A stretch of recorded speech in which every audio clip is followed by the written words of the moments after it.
Hello friends, welcome to study session. तो आज की वीडियो में हम लोग प्रतिस्थापन विधि से समीकरण को हल करना सीखेंगे। ये आपके लिए बेहद जरूरी है। क्लास 10 के बोर्ड एग्जाम में जो है वहाँ पे पूछा आता है। तो चलिए, पहला समीकरण हमने यहाँ पे लिया है x minus 3y equal to 7। ये हमारा पहला क्वेश्चन हो गया। दूसरा है हमारा 3x minus 3y equal to 15 यानी 15। ये हमारा दूसरा समीकरण हो जाएगा। ठीक, यहाँ पे देखना है आपको प्रतिस्थापन विधि से बोला जा रहा है समीकरण को हल करने के लिए। तो पहले आप प्रतिस्थापन विधि को समझिए। यहाँ पे देखिए, प्रतिस्थापन, स्थापन कहने का मतलब क्या है? स्थापना करना है। यहाँ पे दो टर्म दिया गया है, एक x वाला एक y वाला। तो आप x वाले टर्म को यहाँ पे निकाल करके y वाले समीकरण एक में अगर आप x वाले टर्म को यहाँ पे सॉल्व करते हैं तो समीकरण दो में जो है आपको x का वैल्यू रखना होगा, या फिर y वाले को करते हैं तो समीकरण दो में y के जगह पर y का वैल्यू यहाँ पे रखना होगा। ठीक, तो यहाँ पे देखिए, पहला समीकरण यहाँ पे हम लेते हैं x minus 3y equal to 7 है। तो यहाँ से हम x का वैल्यू पता करते हैं फिलहाल। तो x को यहाँ से निकालेंगे। तो x को निकालने के लिए हमें x को अकेला रखना होगा x, और माइनस 3y को इक्वल के उधर भेज देना है, बराबर के उधर हमें भेज देना है। तो यहाँ पे हो जाएगा 7, यहाँ पे माइनस 3y है तो बराबर के उधर जैसे ही जाएगा तो प्लस में हो जाएगा, यानी प्लस 3y। तो यहाँ से जो है हमारा x का वैल्यू निकल के आ गया। समीकरण हमने दो यहाँ पे लिया था तो ये समीकरण 3 हो जाएगा। समीकरण 3 में हमारा x का वैल्यू आ गया। तो यही x का वैल्यू क्या करेंगे आप, अब समीकरण 2 में हम रखेंगे x के जगह पे। यही हमारा प्रतिस्थापन विधि कहलाता है। तो चलिए, समीकरण 2 में हम x का वैल्यू रखेंगे। तो हमें लिखना होगा यहाँ पे समीकरण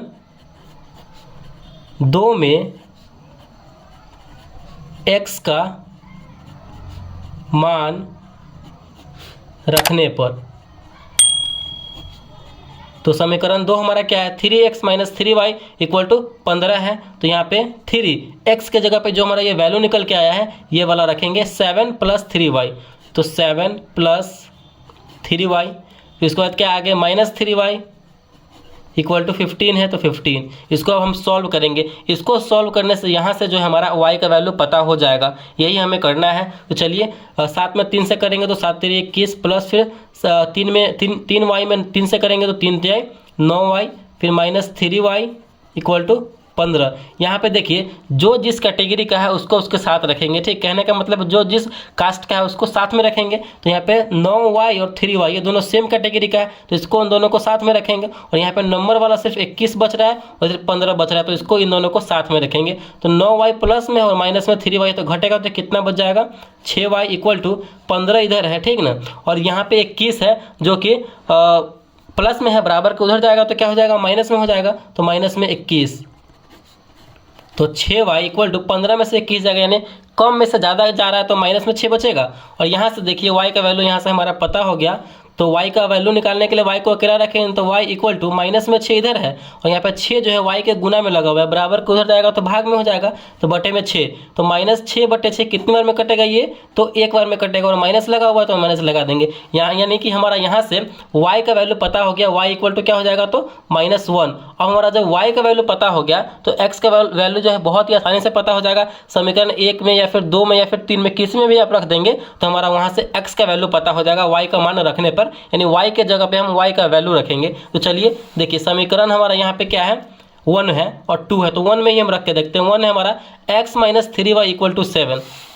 तो चलिए लिखिए यहाँ पे। तो यहाँ पे लिखेंगे हम समीकरण 1 में रख रहे हैं। तो समीकरण 1 में y का मान रखने पर तो समीकरण 1 है हमारा x minus 3y equal to 7। तो यहाँ पे y का वैल्यू आया तो y के जगह पे हम रखेंगे -1। तो x माइनस 3, y का वैल्यू -1 है तो -1 इक्वल टू 7। तो x यहाँ पे देखिए 3 है और -1 यहाँ पे हमने लिया है, और यहाँ पे भी माइनस है, यानी दोनों में आपस में गुना हो जाएगा। तो माइनस माइनस मिलकर हो जाएगा प्लस, और 3 में 1 से करेंगे तो 3 एकम 3, तो यहाँ पे प्लस में 3 इक्वल टू 7। तो x का वैल्यू यहाँ से हमारा पता हो गया। x इक्वल टू प्लस में यहाँ पे 3 है, बराबर के उधर भेज रहे हैं तो माइनस में हो जाएगा। तो 7 माइनस 3, x बराबर 7 में से 3 जाएगा तो बचेगा हमारे यहाँ पे 4, यानी फाइनली जो है हमारा x इक्वल टू 4 और y इक्वल टू -1, यानी इस विधि से, प्रतिस्थापन विधि से हमने समीकरण को सॉल्व किया है और इसी प्रकार से हमें प्रतिस्थापन विधि से समीकरण को सॉल्व करना होता है। आई होप ये प्रतिस्थापन विधि आपको अच्छे तरीके से समझ में आया होगा। इससे अगली वीडियो में हम विलोपन विधि से समीकरण को हल करना सीखेंगे। अगर वीडियो आपको अच्छा लगा, पसंद आया तो प्लीज़ वीडियो को लाइक कीजिएगा। चैनल पर नया है तो चैनल को सब्सक्राइब जरूर कीजिएगा। Thank you.